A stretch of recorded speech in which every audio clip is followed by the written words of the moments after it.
ETF index mutual funds నేర్చుకుని stock మార్కెట్లో రాణించాలనుకుంటున్నారా? వెంటనే ఈ నెంబర్కి కాల్ చేయండి.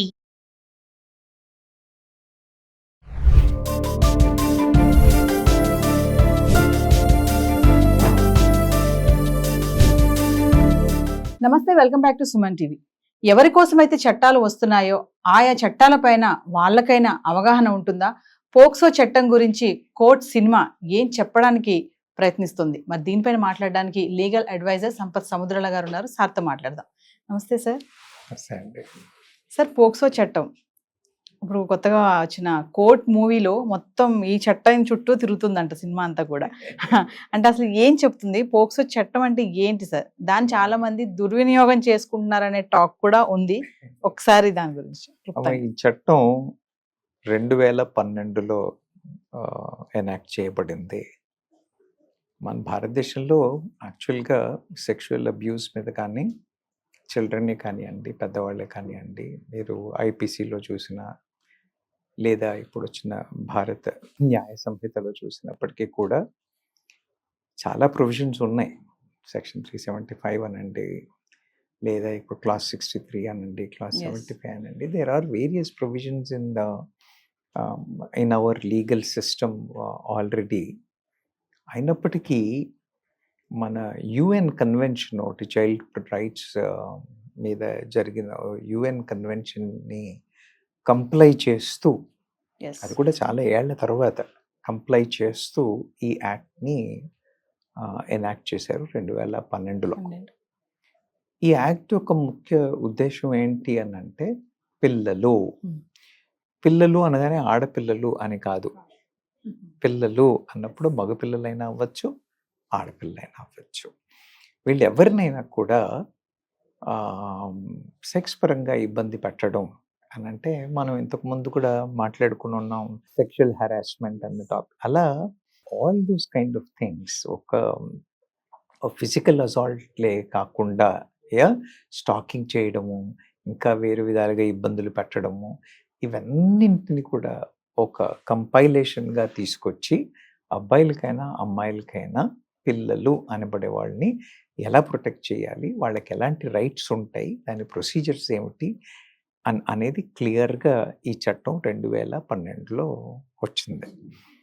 దీని మీద మీరు అన్నట్టుగా చాలా డిస్కషన్స్ జరుగుతూ ఉన్నాయి, చాలా కమెంట్స్ అవుతూ ఉన్నాయి.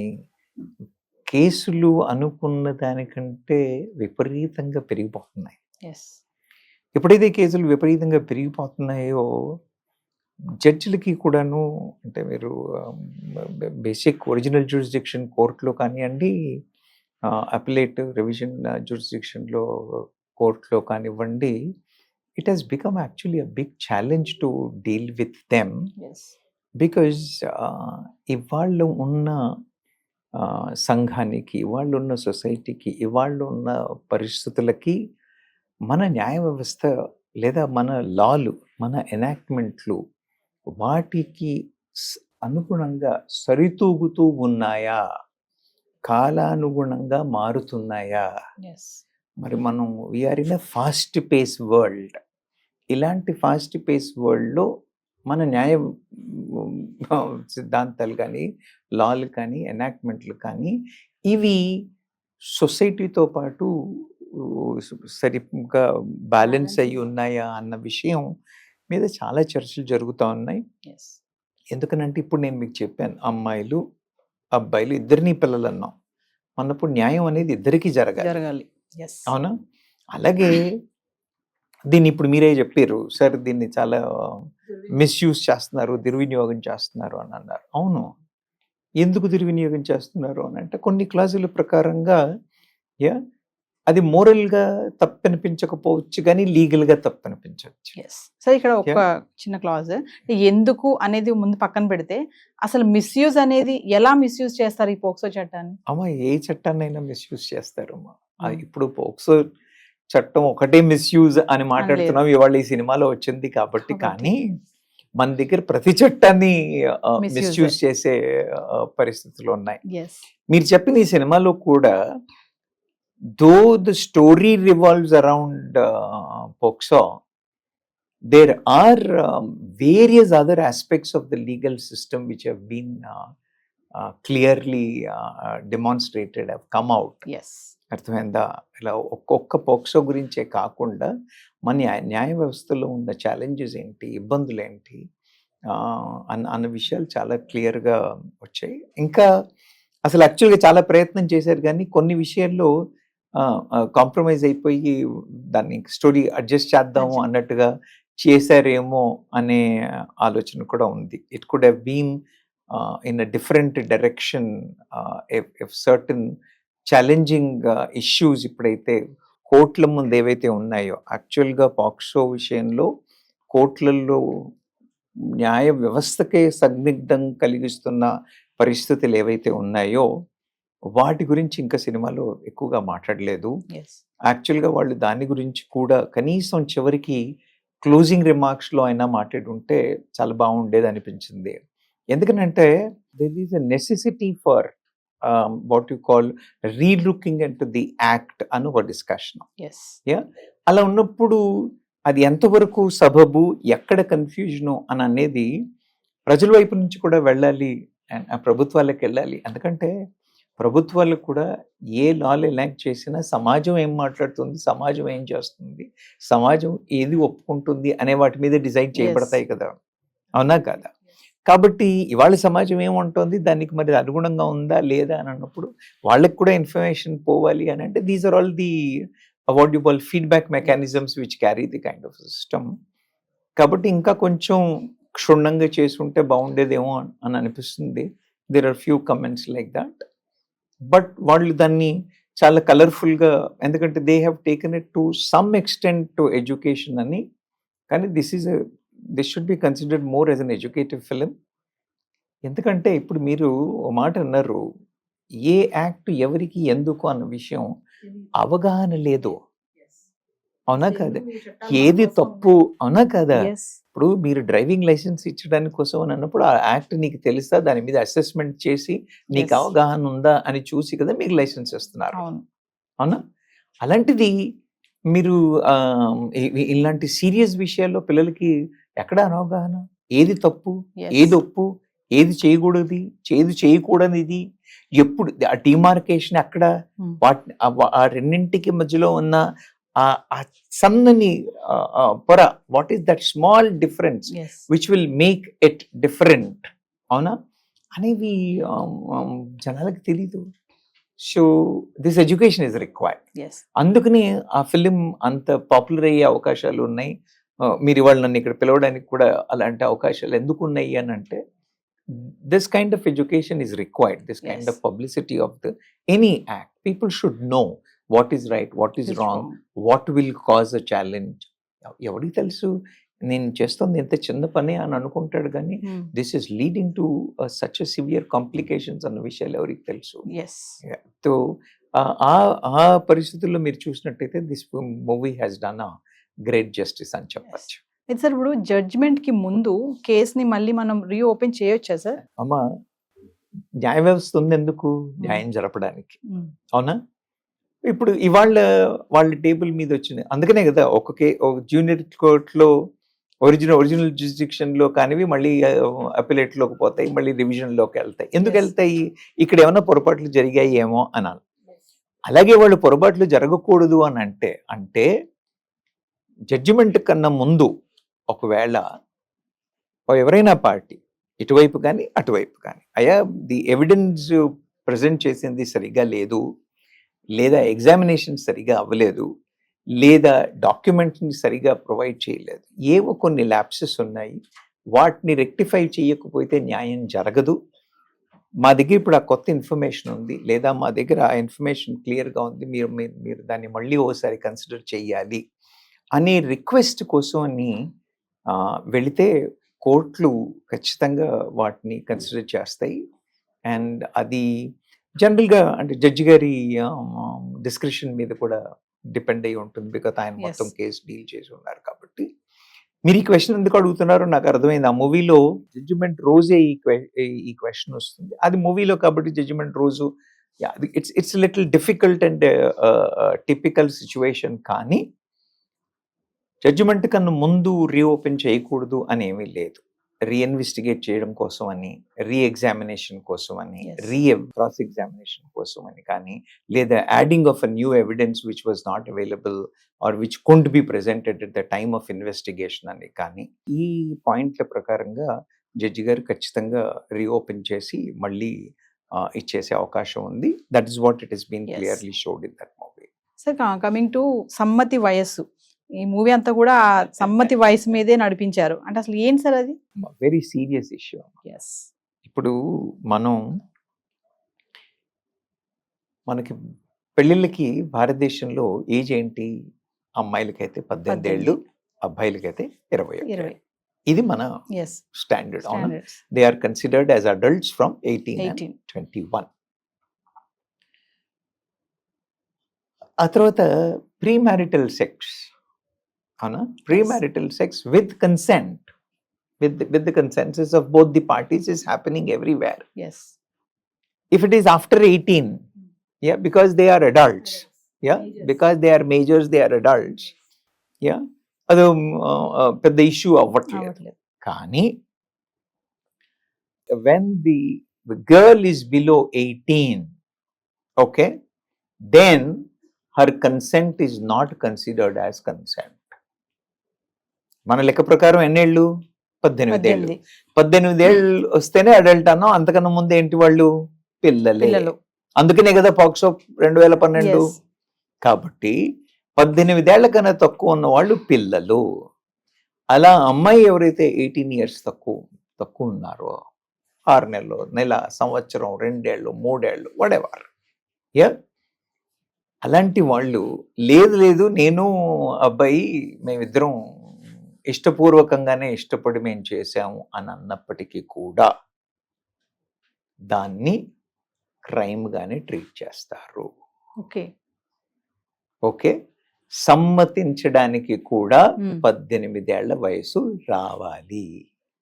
18 ఏళ్ల వయసు కంటే తక్కువ ఉంటే సమ్మతించినప్పటికీ కూడా, ఓకే, ఏది 17 ఏళ్ల 6 నెలలు, 17 ఏళ్ల 9 నెలలు అయినప్పటికీ కూడా వాళ్ళు 18 ఏళ్ళకి రీచ్ అవ్వలేదు కాబట్టి,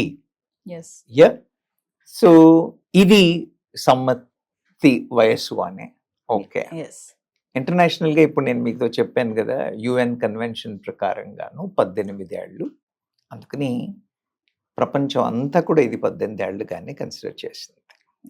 ఓకే, ఆ 18 ఏళ్ళుగానే కన్సిడర్ చేసింది. కాబట్టి anything below that is considered as crime. కానీ ఇప్పుడు మీరు చెప్పండి నాకు, సమాజంలో జూనియర్ కాలేజ్లోనే లవ్ స్టోరీలు అవుతున్నాయి. ఎక్కడ కాలేజ్? స్కూల్స్ లోనే ఉన్నాయి. కాలేజ్ దాకా వెళ్ళారు మీరు. మరి అలాంటప్పుడు అంటే 16 ఏళ్ళు 17 ఏళ్ళ అమ్మాయిలు కూడా మనమేమో తెలిసి తెలియని వయసు అని అనుకుంటున్నాం, వాళ్ళు మాకు అంతా తెలుసు. అవునా? ఇది పార్ట్నర్స్ ఫర్ లా అన్న ఒక ఏజెన్సీ ఒక ఫీడ్బ్యాక్, అదేంటి సర్వే చేసినట్టయితే జనాలు పిల్లలందరూ పారిపోతున్నారు. ఈ మనం చూసాం కదా కేసులు, అమ్మాయిలు పారిపోయి పెళ్లి చేసుకోవడం, టెంపుల్లో వెళ్ళి పెళ్లి చేసుకోవడం, బయట వెళ్ళి పెళ్లి చేసేసుకోవడం, ఇలాంటివన్నీ ఈ ఎలోపింగ్ కేసెస్ ఎందుకు అవుతున్నాయి అని అంటే, అమ్మాయిలు even after 16 they are matured, they think they are doing their decision is right అని వాళ్ళు అనుకుంటున్నారు. అనుకుని వెళ్ళి వాళ్ళు ఇలాంటి పనులలో ఇచ్చేస్తున్నారు. కానీ వాళ్ళ తల్లిదండ్రులు ఏమంటారు? మా పిల్లలకి 18 రాలేదు కాబట్టి పిల్లలే. కాబట్టి ఇప్పుడు ఎవరు ఏం చేశారు? అబ్బాయి చేసింది తప్పు, అబ్బాయి చేసింది క్రైమ్. మా అమ్మాయికి ఏం తెలియదు, మా అమ్మాయి చిన్నపిల్ల అని తీసుకెళ్ళి పిల్లల్ని. ఇప్పుడు ఏమవుతుంది? అబ్బాయిల జీవితం, అబ్బాయిలు కోట్ల చుట్టూ తిరగడం. మీకు తెలుసా? ఫ్యామిలీలోనో రిలేటెడ్ పీపుల్ తెలిసిన మనుషులో ఉన్న వాళ్ళు అయితే 20 ఏళ్ల దాకా శిక్ష పడుతుంది. ఓకే, 14 ఏళ్ళ లైఫ్ టైం ఇంప్రిజన్మెంట్ ఉంది, ఫైన్స్ ఉన్నాయి, పెనాలిటీస్ ఉన్నాయి. కానీ 20 ఏళ్ల దాకా, ఒక 20 ఏళ్ల కుర్రాడికి 20 ఏళ్ల ఖైదు పడింది అనుకోండి, ఇంకా వాడి జీవితం ఏంటి? అయిపోయింది అక్కడే. అవునా? ఏదో ఎవరో ఒక అమ్మాయి చాలా సరదాగా ఫ్రెండ్లీగా ఉండి మాట్లాడిన అమ్మాయి, ఇద్దరూ కలిసి ఇద్దరం ఓకే అనుకున్నాం, ఇద్దరం ఇష్టపడ్డాం, అవునా, ఇద్దరం ఇష్టపడ్డాం అన్న స్టోరీ మీద వెళ్ళి ఎవరి జీవితం, అమ్మాయి life she will be settle, she will be fine. You understand my point? So it is the boys who are having a serious struggle. అందుకని ఇప్పుడు మీరు ఏదైతే అడిగారో సమ్మతి వయస్సు ఏదైతే ఉందో, అయ్యా దీన్ని 18 కాదు 16కు మార్చండి అన్న డిస్కషన్స్ అవుతున్నాయి. ఓకే, మద్రాస్ హైకోర్టులో కేసులో కూడా జడ్జి గారు కూడా అన్నారు, ఇలా ఉంటే కాదు కష్టం అని. లా కమిషన్ 22కి రికమెండేషన్స్ పంపించేటప్పుడు most of the high courts have also suggested that maybe we need to relook at అని అనేసి. అయితే లా కమిషన్ వాళ్ళు కూడా ఒప్పుకోలేదు. ఎందుకు ఒప్పుకోలేదు? మనం ఒకవైపే చూస్తున్నాం. వాళ్ళు ఏమంటున్నారు అంటే, ఒక్కసారి మనం దీన్ని లిబరలైజ్ చేసి తగ్గించినట్టయితే then the exploitation on the girl side will become more. ఇప్పటికే ఇష్యూస్ అమ్మాయిలకి చాలా ఎక్కువగానే సాగుతూ ఉన్నాయి. మనం దీన్ని లిబరలైజ్ చేసినట్టయితే ఇంకా ఎక్కువ కాంప్లెక్స్ అయ్యే పరిస్థితులు ఉన్నాయి. కాబట్టి ది లా కమిషన్ సస్సేమిరా ఇది ఎక్స్టెండ్ చేయడానికి లేదు అని. లా కమిషన్ 22లో ఈ సబ్జెక్ట్ వచ్చినప్పుడు వాళ్ళు సస్సేమిరా దీన్ని తగ్గించడానికి లేదు, 18 ఏళ్లే. అయితే వాళ్ళు గవర్నమెంట్కి ఏమని సజెస్ట్ చేశారంటే, ఒకవేళ వీలైతే జడ్జి గారి డిస్క్రిషన్ చేసేట్టుగా, ఆయన పరిస్థితి చూసి కేసులో డిస్క్రిషన్ మీద ఆయన డిసైడ్ చేసేట్టుగా ఓ ప్రొవిజన్ ఇవ్వడానికి ఎక్స్ప్లోర్ చెయ్యొచ్చు అన్నట్టుగా లా కమిషన్ రికమెండ్ చేసింది. కానీ ప్రభుత్వం మాత్రం దాని మీద ఇంకా ఏమీ ఇవ్వలేదు. చంద్రచూడ్ గారు కూడా ఈ సబ్జెక్ట్ మీద నిజంగానే it's a very complex subject. ఇప్పుడు చెప్పాను కదా నేను, ఇటువైపు పెడితే అది ఏమంటారు నుయ్య గొయ్య అన్న పరిస్థితిలో ఉంది. అబ్బాయిని ప్రొటెక్ట్ చేయాలా, అమ్మాయిని ప్రొటెక్ట్ చేయాలా, అర్థమైందా? ఈ లెక్కన ఈ సమ్మతం ఏజ్ అని అనేది మరి మీరు అవి ఏమీ చెప్పకుండా, ఒకవేళ పేరెంట్స్కి తెలియకుండా వీళ్ళు పారిపోయినట్టయితే మీరు చెప్పినట్టుగా స్కూళ్ళల్లోనే మొదలవుతున్నాయి, అవునా? మరి అది మొదలైనప్పుడు దాన్ని రీవిజిట్ చేయాల్సిన అవసరం ఉందా? సమాజం మారుతున్నప్పుడు, సమాజ పోకడలు మారుతున్నప్పుడు ప్రభుత్వాలు దీన్ని చూడకూడదా, ఈ లీగల్ సిస్టమ్ని చేయకూడదా అన్న డిస్కషన్లు చాలా జరుగుతూ ఉన్నాయి. అండ్ చూడాలి ప్రభుత్వాలు ఏం చేస్తాయి, వాట్ విల్ బి ది. కోర్ట్స్కి కూడా ఇది ఒక పెద్ద తలనొప్పిలాగే ఉంది. బికాస్ వాళ్ళకి క్లియర్గా తెలుస్తోంది, లా ప్రకారంగా చూసినట్టయితే అబ్బాయి తప్పే, కానీ విట్నెస్లు వచ్చినప్పుడు క్రాస్ ఎగ్జామినేషన్ చేసినప్పుడు అమ్మాయిలు క్లియర్గా చెప్తున్నారు, నేను కావాలని వెళ్ళి చేయలేను, మా నాన్నగారికి ఇష్టం లేదు, అందుకని కాల్ చేస్తున్నారు, ఐఎమ్ ఫైన్ అని చెప్తున్నారు. You understand my point? అలా చెప్పినప్పటికీ కూడా జడ్జి గారు ఏం చేయాలో తెలియని పరిస్థితులు ఉన్నాయి. So that is the major issue with the age of consent. మన దగ్గర ఏజ్ ఆఫ్ మ్యారేజ్ కానీ కన్సెంట్ కానీ 18 ఏళ్లకే ఉంది. మీరు మ్యారేజ్ 18 ఏళ్లకు ఉంచినప్పటికీ కూడా కన్సెంట్ని 16కు మార్చండి అని మాట్లాడుతున్నారు. మీకు ఇంకా తెలుసా, మ్యారేజెస్ ఒకవేళ కంగారు పడిపోయి అయిపోయినా కూడా, ఇలాగే 16 ఏళ్ళు 18 ఏళ్ళు పెళ్ళిళ్ళు అయినా కూడా, even their relation is considered, అలాంటి పరిస్థితుల్లో కూడా దాన్ని రేప్ గానే కన్సిడర్ చేస్తారు. Even if it is his wife, if she is below 18, whatever happens is considered as a rape and he is punishable on law. You understand? చాలా భయంకరమైందా లేదా? అబ్బాయిలు కంగారు పడిపోవాల్సిన విషయం ఇది, తెలియదు పిల్లలకి.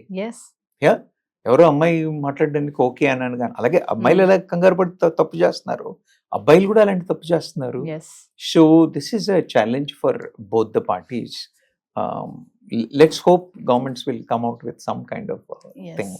సో కమింగ్ టు మరి రోమియో జూలియట్ మూవీ తెలుసు మనకి, చాలా మంది అనుకుంటా ఉంటారు రోమియో జూలియట్ సినిమా చాలా బాగుంటుంది, వాళ్ళ లవ్ కూడా బాగుంటుందని.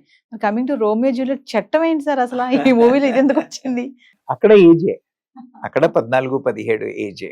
ఆ ఏజ్ ని బేసిస్ గా తీసుకుని కొన్ని కంట్రీస్, కొన్ని దేశాల్లో, నెదర్లాండ్స్ వాళ్ళు కన్సెంట్ ఏజ్ 16కు పెట్టారు. ఇలా ఇప్పుడు యుఎస్లో ఇంకా మిగతా యూరోపియన్ కంట్రీస్లో కొన్నింట్లో వాళ్ళు ఈ 18 ఏళ్లకు బదులు 16 ఏళ్ళు యాక్సెప్ట్ చేస్తున్నారు. On the basis of the Romeo Juliet law అని చెప్పేసి అక్కడ వాళ్ళు 16 ఏళ్ళకి ఎగ్జామ్షన్ ఇస్తున్నారు. అది మన దగ్గర కూడా ఎందుకు చేయకూడదు అని చెప్పేసి పిల్లు ఫైల్ అయ్యి ఉన్నాయి. కానీ supreme court has not taken a decision on that. Supreme court has asked government of India to take necessary steps on that. So they have sent a query to government of India what is their stand on this అని చెప్పి. ఇవాళ వరకు అయితే ఏం లేదు, 18 ఏళ్లే. అందుకని అబ్బాయిలు జాగ్రత్త, అమ్మాయిలు జాగ్రత్త, జాగ్రత్త, సీరియస్గా. అంటే నేను ఈ స్టోరీ సినిమాలో నేనేం చెప్తున్నానంటే, ఆ సినిమాలో వాళ్ళు దాన్ని అలాంటి ఏమి ఇంటర్ కోర్స్ కానీ అలాంటివి ఏమి జరగలేదు, సెక్షువల్ యాక్ట్స్ ఏమి జరగలేదు అని స్టోరీని చాలా సింప్లిఫై చేసి సినిమాని క్లోజ్ చేశారు. ఒకవేళ ఏదైనా జరిగినట్టుంటే ఏమిటి పరిస్థితి అనేది పిల్లలకి చెప్పాలి. ఓకే, అదే తెలియాలి పిల్ల. నేను అంటే ఇఫ్ యూ ఆస్క్ మీ, వాళ్ళు ఇంకొక ఎక్స్టెన్షన్ గానో లేదా ఫైనల్ క్లోజింగ్ రిమార్క్స్ గానో, ఇక్కడంటే బతికిపోయారు వీళ్ళిద్దరు అబ్బాయి, ఇట్ వాజ్ ఆల్ సేఫ్. కానీ ఏదైనా జరిగి ఉన్నట్టయితే మాత్రం జీవితాలు ఏమైపోతాయి పిల్లలవి. అందుకని పేరెంట్స్ జాగ్రత్త, పిల్లలు జాగ్రత్త అని చెప్పున్నట్టయితే that movie would have been a much more message oriented movie అని అనిపించింది నాకు. But otherwise it's a good attempt, very well done. And this kind of awareness and this kind of educative programs రావాలండి, పిల్లలకి తెలియాలి. Love స్టోరీలు అయితే నేర్పిస్తున్నామో films, అలాగే ఈ లవ్ స్టోరీస్కి అప్రోప్రియేట్ ఏజ్ ఏంటి, లేకపోతే దాని యొక్క కాన్సిక్వెన్సెస్ ఏమిటి అనే విషయాలు మామూలుగా ఎడ్యుకేషన్ సిస్టమే కాకుండా సమాజం కూడా వీని మీద దృక్పథం సరిగా పెట్టకపోతే ఇంకా ఎక్కడి దాకా వెళ్తుంది, పిల్లలకి ఏమవుతుంది? బికాజ్ వాళ్ళ భవిష్యత్తుని పాడు చేస్తున్నాం. అవునా కదా? ఆ ఏజ్లో వాడికి న్యాయ వ్యవస్థ ఏంటి, ఈ సిస్టమ్ ఏంటి, ఈ పాలసీ ఏంటి, రూల్స్ ఏంటి తెలియక తను చేస్తోంది హీరోయిజం అనుకుంటాడు. హీరోయిజం అనుకుంటాడు, కానీ జీవితం నాశనం అయిపోతుంది. కాబట్టి అబ్బాయిలు జాగ్రత్త. That is what I would like to conclude. Finally parents కి గానీ, మరి యంగ్స్టర్స్ కే గానీ, అమ్మాయిలకి అబ్బాయిలకి కూడా ఏం చెప్తారు? అవన్ చూస్తే నేనేమన్నానంటే, ముందు ఏ పేరెంట్స్ ఎడ్యుకేట్ చేస్తున్నారు? అవునా? ఇంకా అమ్మాయిలకి వాళ్ళ అమ్మలో, అత్తలో, అమ్మమ్మలో కొంత ఎడ్యుకేషన్ ఇస్తారేమో కానీ అబ్బాయిలకి ఇలాంటి ఎడ్యుకేషన్ అసలు లేదు. సో మీరు ఇప్పుడు పేరెంట్స్కి ఏం చెప్తారు అని అంటే, any parent who has children, they should take it a point to educate them on this. You understand? దీని మీద స్టడీ చేయించడం, వాళ్ళకి అవగాహన కలిగించేట్టుగా వాళ్ళే చెప్తారా, పుస్తకాలు చదివిస్తారా, ఇంకేదైనా what ever the means they choose, which ever they feel appropriate, పిల్లలకి తెలియచేయడం ఇంపార్టెంట్. రెండోది, అబ్బాయిలకి చెప్పేది, అబ్బాయిలకైనా అమ్మాయిలకైనా చెప్పేది ఏంటంటే, అమ్మాయిలకైనా కూడా, you think the other boy is your life partner and you want to have good life with him, but because you are not waiting till 18 ఏళ్ల వరకు ఆగకపోవడం చేత వాడి జీవితం నాశనం చేస్తున్నావు నువ్వు. అవునా కదా? నువ్వు యాక్చువల్గా లవ్ అని అన్నప్పుడు you respect that guy and you want, అదేమంటారు, వాడు తను జీవితం పంచుకోవాలి అని అనుకున్న మైండ్ సెట్లో ఉన్నవాళ్ళు, అలాంటి మీ పార్ట్నర్ జీవితం నాశనం అయిపోతుంది if things don't fall in place. కాబట్టి అబ్బాయిలకైనా అమ్మాయిలకైనా మనం హద్దు దాటకూడదు. ఆ కనీసం మనకిచ్చిన వయోపరిమితి ఏదైతే ఉందో దాన్ని సరిగ్గా గుర్తుపెట్టుకుని ఆ ఏజ్ ప్రకారంగా ఉండాలి. లేకపోతే consequences are going to be bad. పిల్లలకే కాదు, అబ్బాయిలకే కాదు, మొత్తం ఫ్యామిలీకి, మొత్తం సమాజానికి ఇది ఒక పెద్ద సమస్యగా ఉంది. కాబట్టి అవగాహన కలిగించడం అనేది పేరెంట్స్కి ఇంపార్టెంట్. దాన్ని తెలుసుకుని అనుగుణంగా కొంత జాగ్రత్తగా ఉండడం అనేది పిల్లలకి. Thank you sir.